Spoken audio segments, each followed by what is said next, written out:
أعوذ بالله من الشيطان الرجيم. بسم الله الرحمن الرحيم. يا أيها الذين آمنوا أوفوا بالعقود. أحلت لكم بهيمة الأنعام إلا ما يتلى عليكم غير محل الصيد وأنتم حرم. إن الله يحكم ما يريد. يا أيها الذين آمنوا لا تحلوا شعائر الله ولا الشهر الحرام ولا الهدي ولا القلائد ولا آمين البيت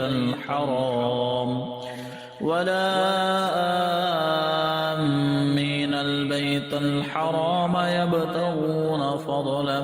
من ربهم ورضوانا. وإذا حللتم فاصطادوا ولا يجرمنكم شنآن قوم أن صدوكم عن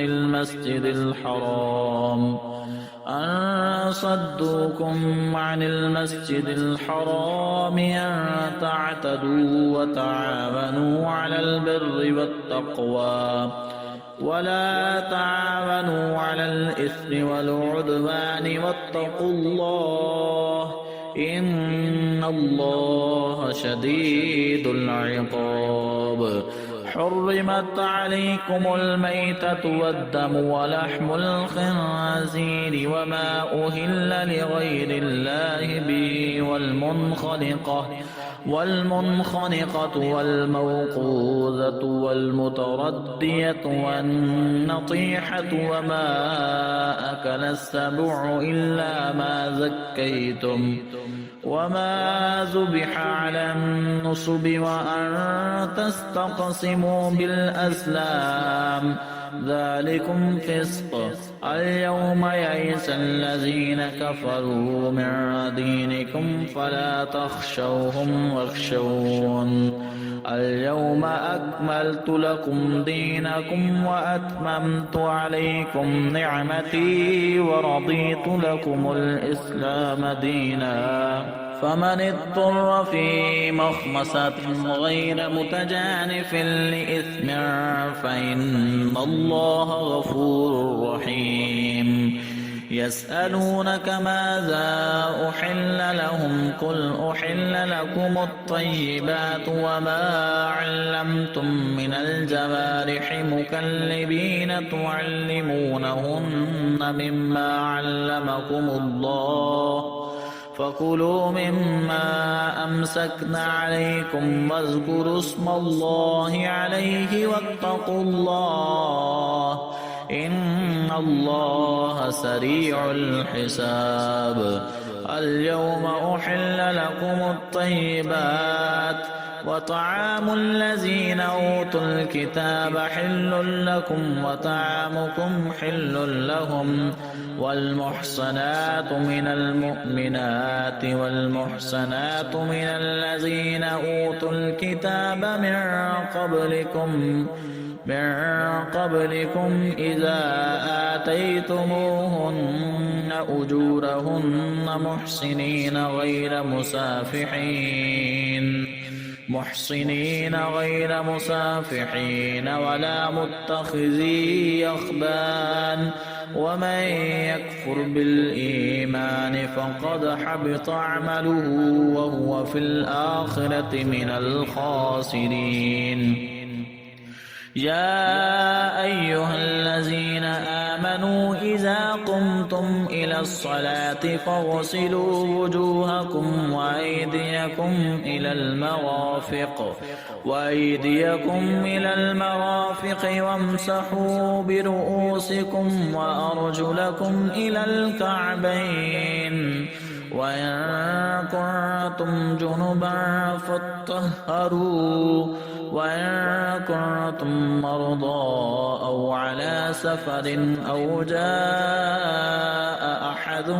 منكم من الغائط أو جاء أحد منكم من الغائط أو لامستم النساء فلم تجدوا ماء فتيمموا صعيدا طيبا فامسحوا بوجوهكم وأيديكم منه ما يريد الله ليجعل عليكم من حرج ولكن يريد ليطهركم وليتم نعمته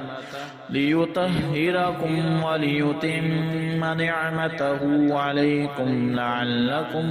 تشكرون واذكروا نعمة الله عليكم وميثاقه الذي واثقكم به إذ قلتم سمعنا وأطعنا واتقوا الله إن الله عليم بذات الصدور يا أيها الذين آمنوا كونوا قوامين لله شهداء بالقسط ولا يجرمنكم شنآن قوم على ألا تعدلوا اعدلوا هو أقرب للتقوى واتقوا الله إن الله خبير بما تعملون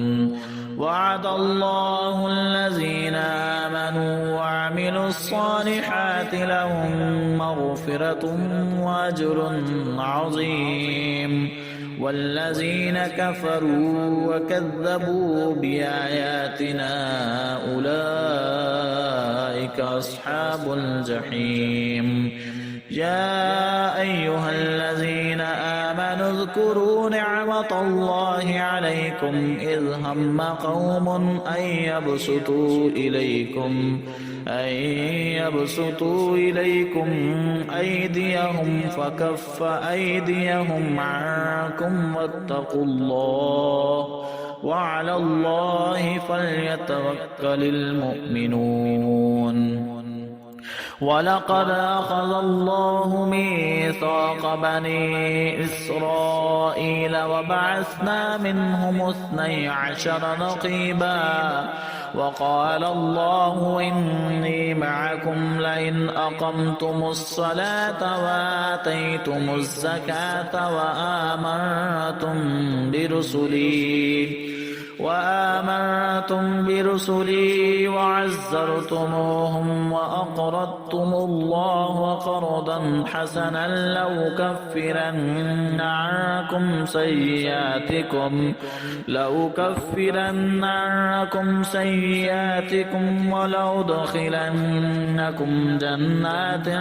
تجري من تحتها الأنهار فمن كفر بعد ذلك منكم فقد ضل سواء السبيل فبما نقضهم ميثاقهم لعناهم وجعلنا قلوبهم قاسية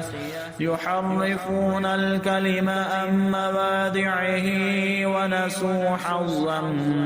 مما ذكروا به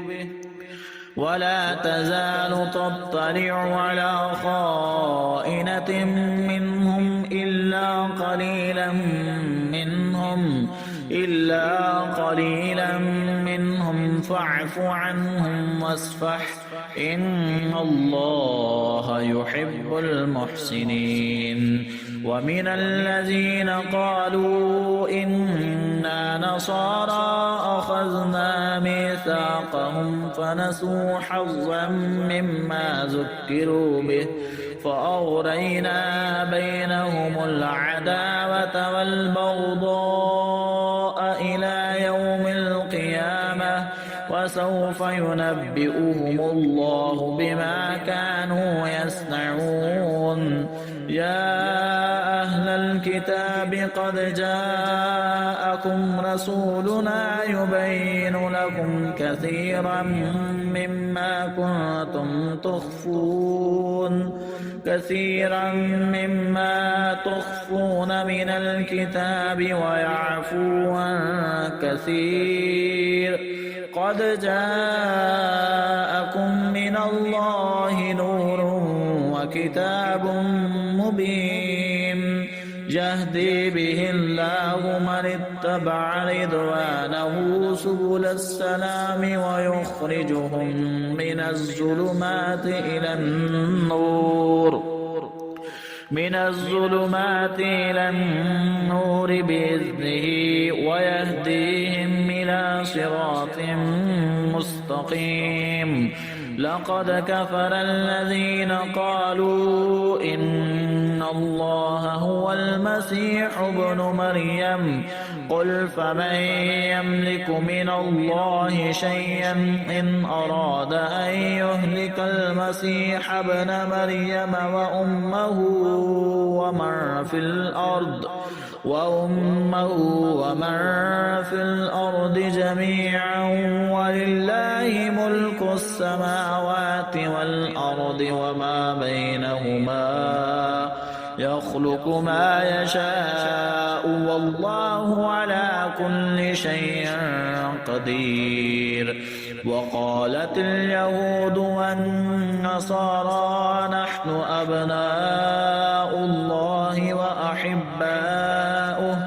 قل فلم يعذبكم بذنوبكم بل أنتم بشر ممن خلق يغفر لمن يشاء ويعذب من يشاء ولله ملك السماوات والأرض وما بينهما وإليه المصير. يا أهل الكتاب قد جاءكم رسولنا يبين لكم على فترة من الرسل أن تقولوا ما جاءنا من بشير ولا نذير فقد جاءكم بشير ونذير والله على كل شيء قدير. وإذ قال موسى لقومه يا قوم اذكروا نعمة الله عليكم إذ جعل فيكم أنبياء وجعلكم ملوكا وآتاكم ما لم يؤت أحدا من العالمين. يا قوم ادخلوا الأرض المقدسة التي كتب الله لكم ولا ترتدوا على أدباركم فتنقلبوا خاسرين. قالوا يا موسى إن فيها قوما جبارين وإنا لن ندخلها حتى يخرجوا منها فإن يخرجوا منها فإنا داخلون. قال رجلان من الذين يخافون أنعم الله عليهم ادخلوا عليهم الباب فإذا دخلتموه فإنكم غالبون وعلى الله فتوكلوا إن كنتم مؤمنين. قالوا يا موسى إنا لن ندخلها أبدا ما داموا فيها فاذهب أنت وربك فقاتلا إنا هنا قاعدون. قال رب إني لا أملك إلا نفسي وأخي فافرق بيننا وبين القوم الفاسقين. قال فإنها محرمة عليهم 40 سنة يتيهون في الأرض فلا تأس على القوم الفاسقين. واتل عليهم نبأ ابني آدم بالحق إذ قربا قربانا فتقبل من أحدهما ولم يتقبل من الآخر قال لأقتلنك قال إنما يتقبل الله من المتقين لئن بسطت إلي يدك لتقتلني ما أنا بباسط يدي إليك ليقتلك إني أخاف الله رب العالمين إني أريد أن تبوء بإثمي وإثمك فتكون من أصحاب النار وذلك جزاء الظالمين فطوعت له نفسه قتل أخيه فقتله فأصبح من الخاسرين فبعث الله غرابا يبحث في الأرض ليريه كيف يواري سوءة أخيه قال يا ويلتى أعجزت أن أكون مثل هذا الغراب فأواري سوءة أخي فأصبح من النادمين من أجل ذلك كتبنا على بني إسرائيل أنه من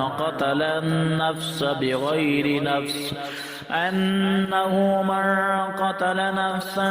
بغير نفس أو فساد في الأرض فكأنما قتل الناس جميعا ومن أحياها فكأنما أحيا الناس جميعا ولقد جاءتهم رسلنا بالبينات ثم إن كثيرا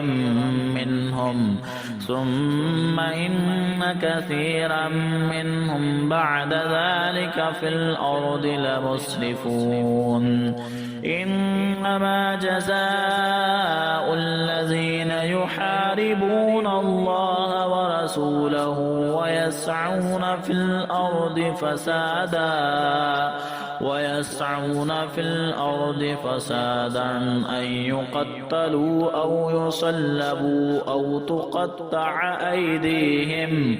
أو تقطع أيديهم وأرجلهم من خلاف أو ينفوا من الأرض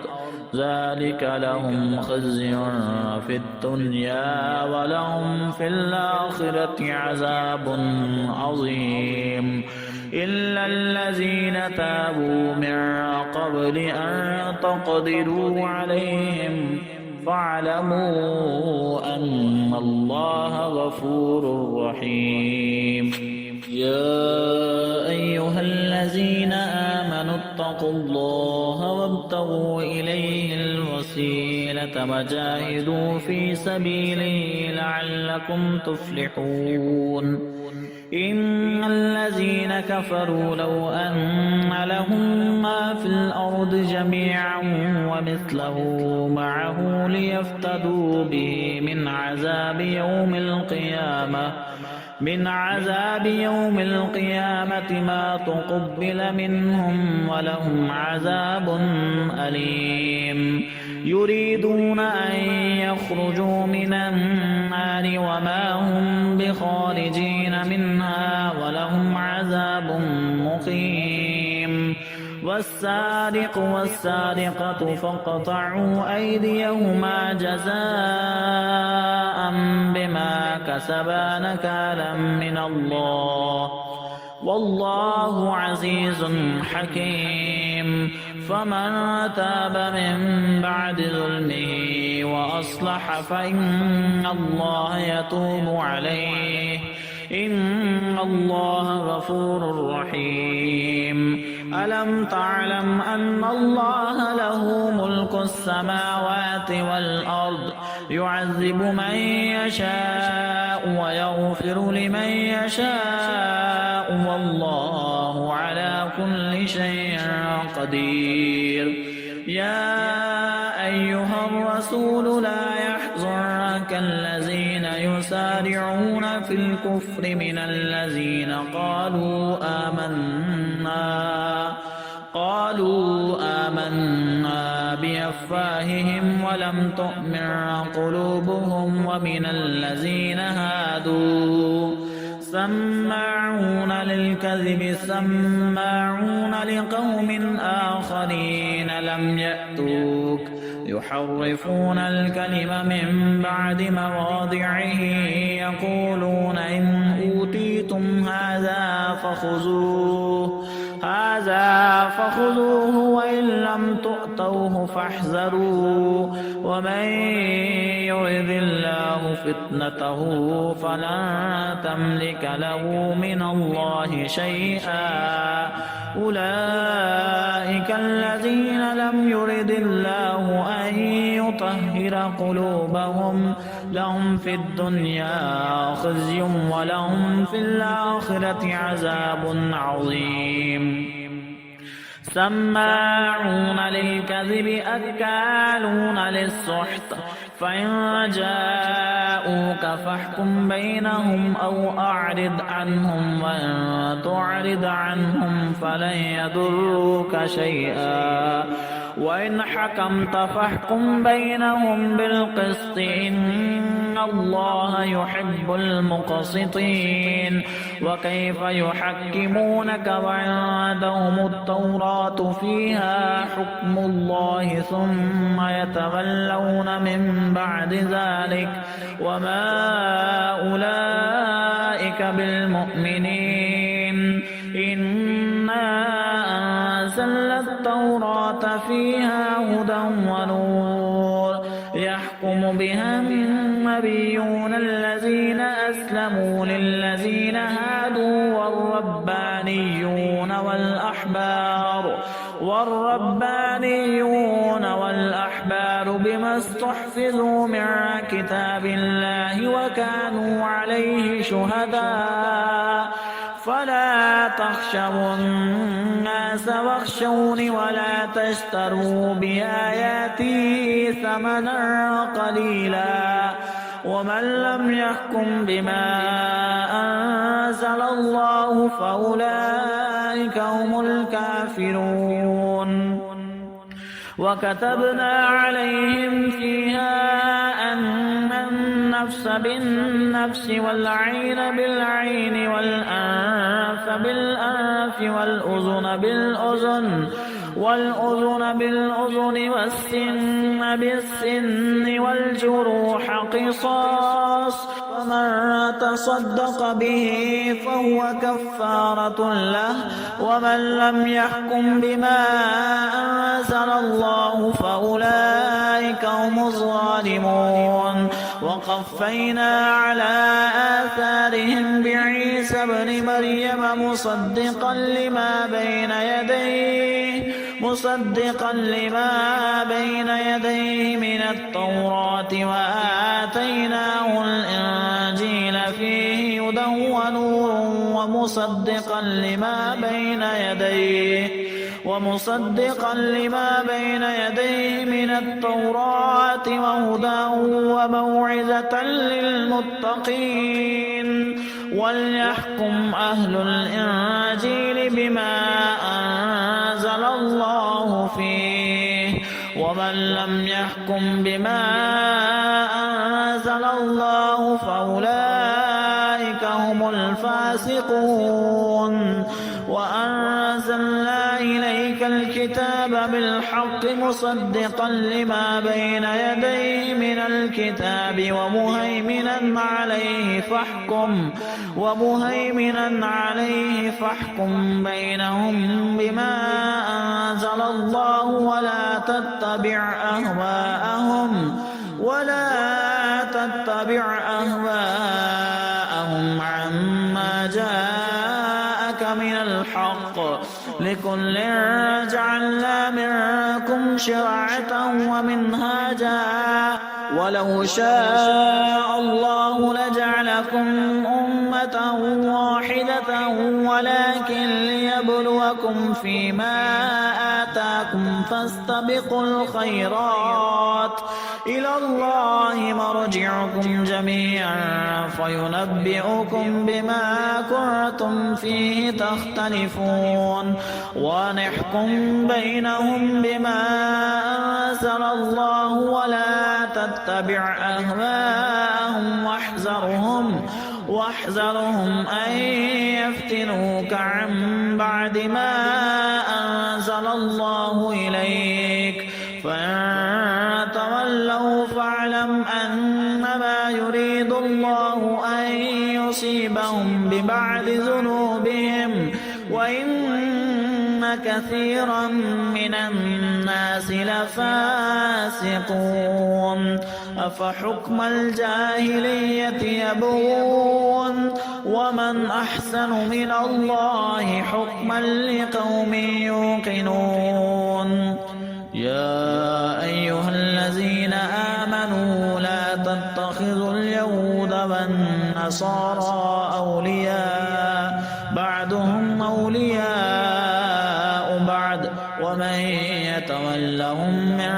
منكم فإنه منهم إن الله لا يهدي القوم الظالمين فترى الذين في قلوبهم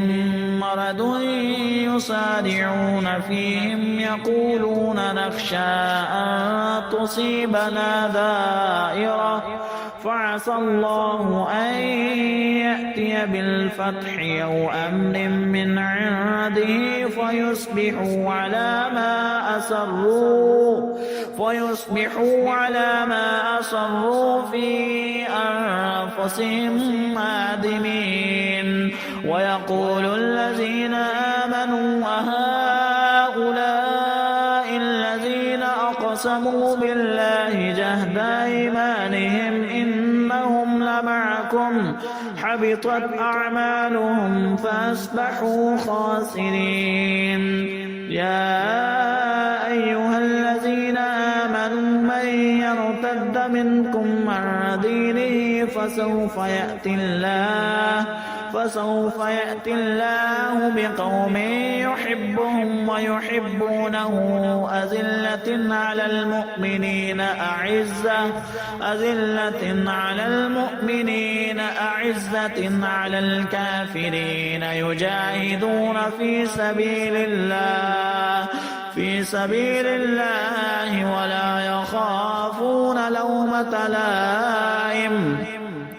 ذلك فضل الله يؤتيه من يشاء والله واسع عليم إنما وليكم الله ورسوله والذين آمنوا الذين يقيمون الصلاة ويؤتون الزكاة وهم راكعون ومن يتول الله ورسوله والذين آمنوا فإن حزب الله هم الغالبون يا أيها الذين آمنوا لا تتخذوا الذين اتخذوا دينكم هزوا ولعبا من الذين أوتوا الكتاب من قبلكم والكفار أولياء واتقوا الله إن كنتم مؤمنين وإذا ناديتم إلى الصلاة اتخذوها هزوا ولعبا ذلك بأنهم قوم لا يعقلون قل يا أهل الكتاب هل تنقمون منا إلا أن آمنا بالله وما أنزل إلينا وما أنزل من قبل وأن أكثركم فاسقون قل هل أنبئكم بشر من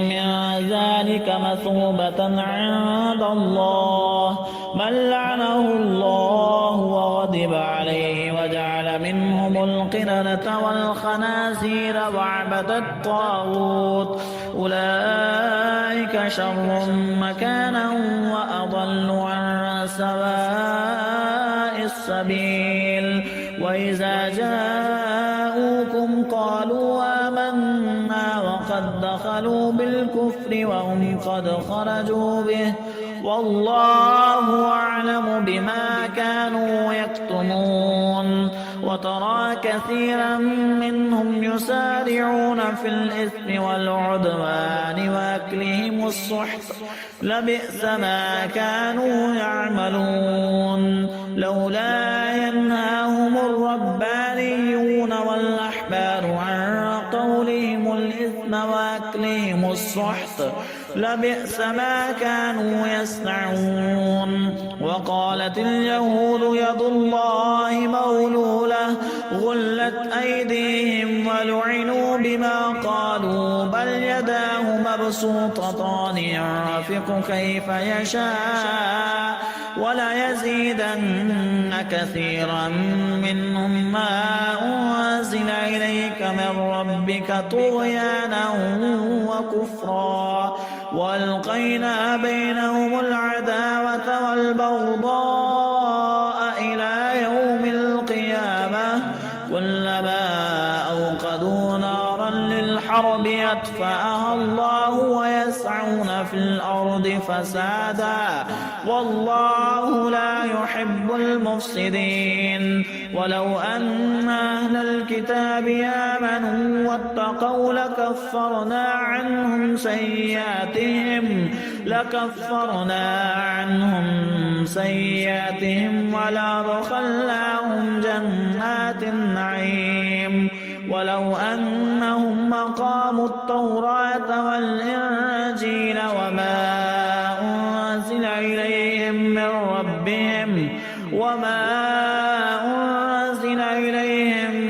ربهم لأكلوا من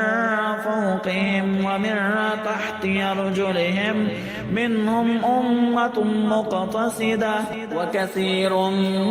منهم ساء ما يعملون يا أيها الرسول بلغ ما أنزل إليك من ربك وإن لم تفعل فما بلغت رسالته والله يعصمك من الناس إن الله لا يهدي القوم الكافرين قل يا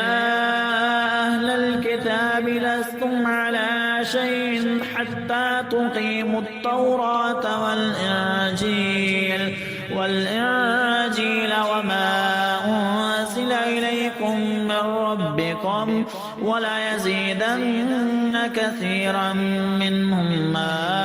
أنزل إليك من ربك طغيانا وكفرا فلا تأس على القوم الكافرين إن الذين آمنوا والذين هادوا والصابئون والنصارى من آمن بالله واليوم الآخر وعمل صالحا فلا خوف عليهم ولا هم يحزنون لقد أخذنا ميثاق بني إسرائيل وأرسلنا إليهم رسلا كلما جاءهم رسول بما لا تهوى أنفسهم فريقا كذبوا وفريقا يقتلون وحسبوا ألا تكون فتنة فعموا وصموا ثم تاب الله عليهم ثم عموا وصموا كثير منهم والله بصير بما يعملون لقد كفر الذين قالوا إن الله هو المسيح ابن مريم وقال المسيح يا بني إسرائيل اعبدوا الله ربي وربكم إنه إنه من يشرك بالله فقد حرم عليه الجنة ومأواه النار وما للظالمين من أنصار. لقد كفر الذين قالوا إن الله ثالث ثلاثة وما من إله إلا إله واحد وإن لم ينتهوا عما يقولون ليمسن الذين كفروا منهم عذاب أليم. أفلا يتوبون إلى الله ويستغفرونه والله غفور رحيم. ما المسيح ابن مريم إلا رسول قد خلت من قبله الرسل وأمه صديقة كانا يأكلان الطعام انظر كيف نبين لهم الآيات ثم انظر أنى يؤفكون. قل أتعبدون من دون الله ما لا يملك لكم ضرا ولا نفعا والله هو السميع العليم. قل يا أهل الكتاب لا تغلوا في دينكم غير الحق ولا تتبعوا أهواء قوم قد ضلوا من قبل وأضلوا كثيرا وضلوا عن سواء السبيل. لعن الذين كفروا من بني إسرائيل على لسان داود وعيسى بن مريم ذلك بما عصوا وكانوا يعتدون. كانوا لا يتناهون عن منكر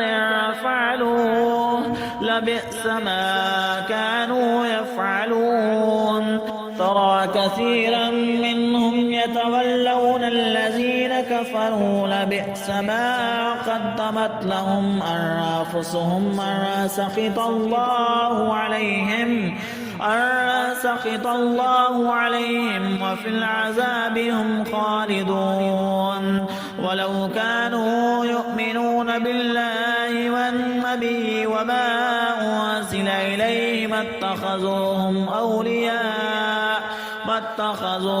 أولياء ولكن كثيرا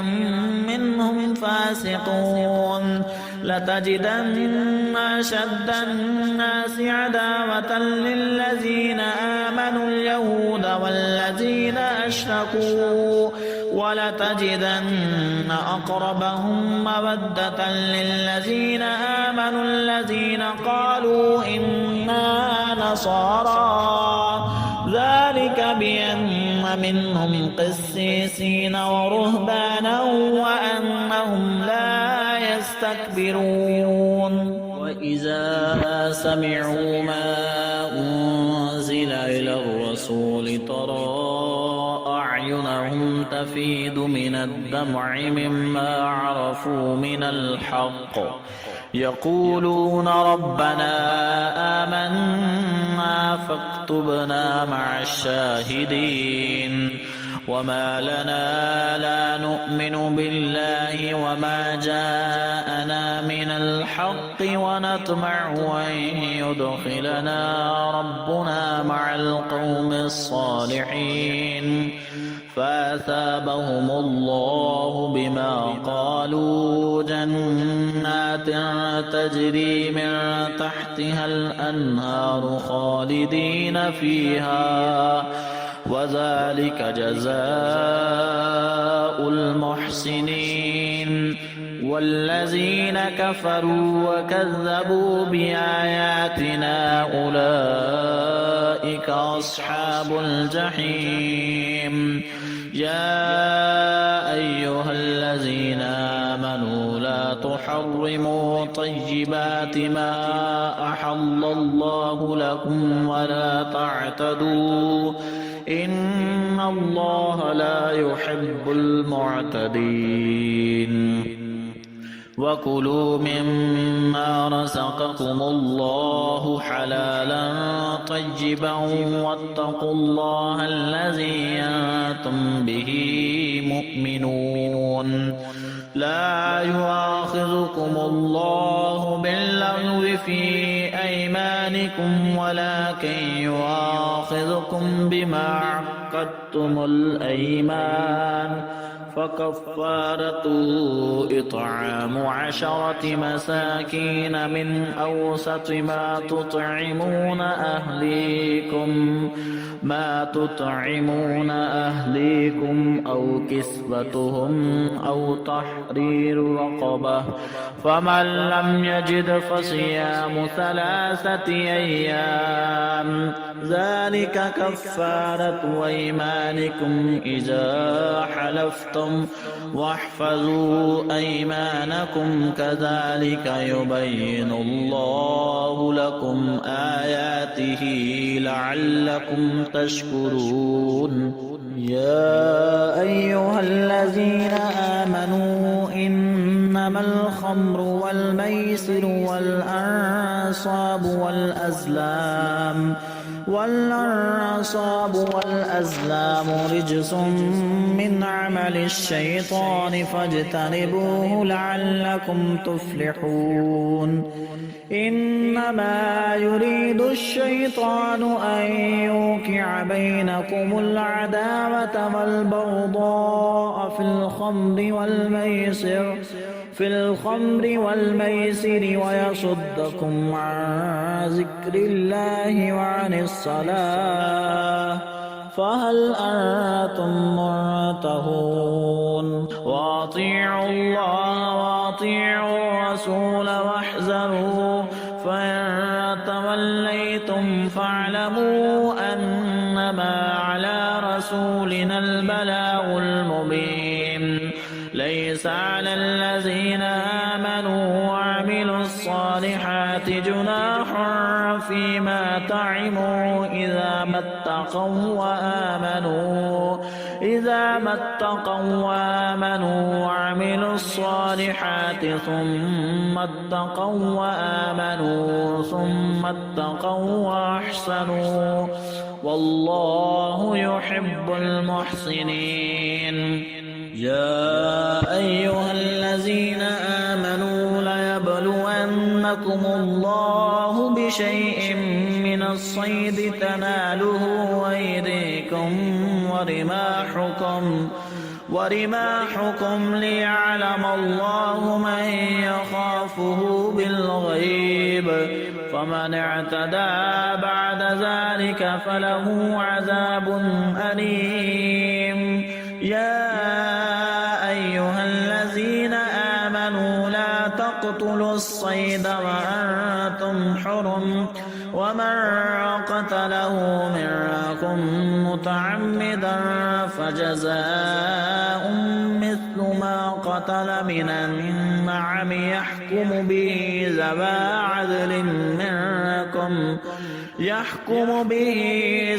عدل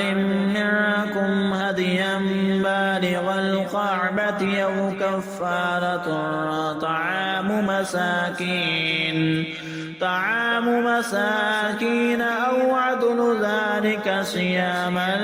ليذوق وبال أمره، عفى الله عما سلف، ومن عاد فينتقم الله منه، والله عزيز ذو انتقام. أحل لكم صيد البحر وطعامه متاعا لكم وللسيارة، وحرم عليكم صيد البر ما دمتم حرما، واتقوا الله الذي إليه تحشرون. جعل الله الكعبة البيت الحرام قياما للناس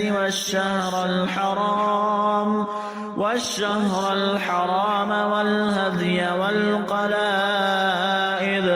ذلك لتعلموا أن الله يعلم ما في السماوات وما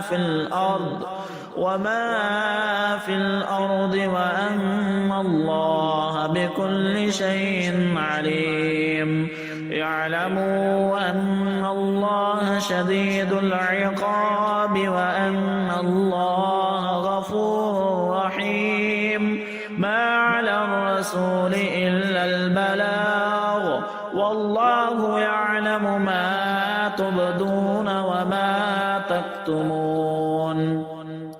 قل لا يستوي الخبيث والطيب ولو أعجبك كثرة الخبيث، فاتقوا الله يا أولي الألباب لعلكم تفلحون. يا أيها الذين آمنوا لا تسألوا عن أشياء إن تبد لكم تسؤكم، وإن تسألوا عنها حين ينزل القرآن تبد لكم عفى الله عنها، والله غفور حليم. قد سألها قوم من قبلكم ثم أصبحوا بها كافرين. ما جعل الله من بحيرة ولا سائبة ولا وصيلة ولا حام ولكن الذين كفروا يفترون على الله الكذب وأكثرهم لا يعقلون. وإذا قيل لهم تعالوا إلى ما أنزل الله وإلى الرسول قالوا حسبنا ما وجدنا عليه آباءنا أولو كان آباؤهم لا يعلمون شيئا ولا يهتدون. يا أيها الذين آمنوا عليكم أنفسكم لا يضركم من ضل إذا اهتديتم، إلى الله مرجعكم جميعا فينبئكم بما كنتم تعملون. يا أيها الذين آمنوا شهادة بينكم إذا حضر أحدكم الموت حين الوصية اثنان ذوى عدل منكم أو آخران من غيركم إن أنتم ضربتم في الأرض فأصابتكم مصيبة الموت تحبسونهما من بعد الصلاة فيقسمان بالله إن ارتبتم لا نشتري به ثمنا ولو كان ذا قربى ولا نكتم شهادة الله إنا إذا لمن الآثمين. فإن عثر على أنهما استحقا إثما فآخران يقومان مقامهما من الذين استحق عليهم الأوليان فيقسمان بالله لشهادتنا أحق من شهادتهما وما اعتدينا إنا إذا لمن الظالمين. ذلك أدنى أن يأتوا بالشهادة على وجهها أو يخافوا أن ترد أيمان بعد أيمانهم واتقوا الله واسمعوا والله لا يهدي القوم الفاسقين. يوم يجمع الله الرسل فيقول ماذا أجبتم قالوا لا علم لنا إنك أنت علام الغيوب. إذ قال الله يا عيسى ابن مريم اذكر نعمتي عليك وعلى مائدتك إذ أيدتك بروح القدس تكلم الناس في المهد وكهلا وإذ علمتك الكتاب والحكمة والتوراة والإنجيل وإذ تخلق من الطين كهيئة الطير بإذني فتنفخ فيها فتكون طيرا بإذني وتبرئ الأكمه والأبرص بإذني وإذ تخرج الموتى بإذني وإذ كففت بني إسرائيل عنك إذ جئتهم بالبينات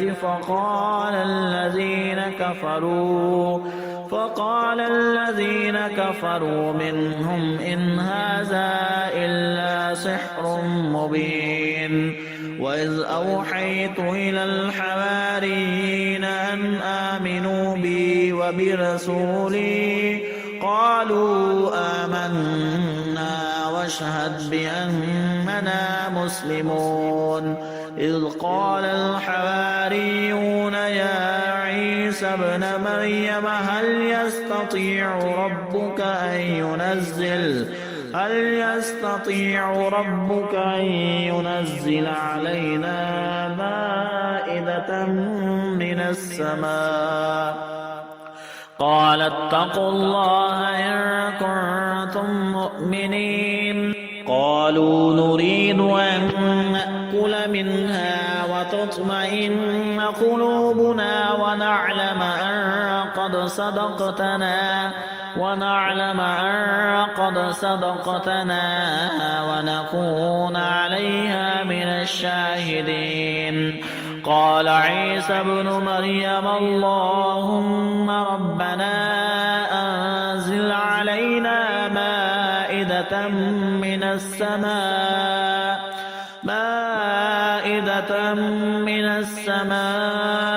تكون لنا عيدا لأولنا وآخرنا وآية منك وارزقنا وأنت خير الرازقين قال الله إني منزلها عليكم فمن يكفر بعد منكم فإني أعذبه عذابا لا أعذبه أحدا من العالمين وإذ قال الله يا عيسى ابن مريم أأنت قلت للناس اتخذوني وأمي إلهين من دون الله قال سبحانك ما يكون لي أن أقول ما ليس لي بحق إن كنت قلته فقد علمته تعلم ما في نفسي ولا أعلم ما في نفسك إنك أنت علام الغيوب ما قلت لهم إلا ما أمرتني به أن اعبدوا الله ربي وربكم وكنت عليهم شهيدا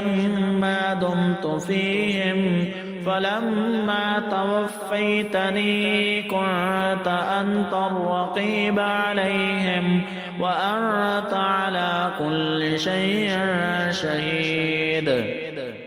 إن تعذبهم فإنهم عبادك وإن تغفر لهم فإنك أنت العزيز الحكيم قال الله هذا يوم ينفع الصادقين صدقهم لهم جنات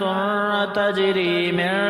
تحتها الأنهار خالدين فيها أبدا رضي الله عنهم ورضوا عنه ذلك الفوز العظيم لله ملك السماوات والأرض وما فيهن وهو على كل شيء قدير صدق الله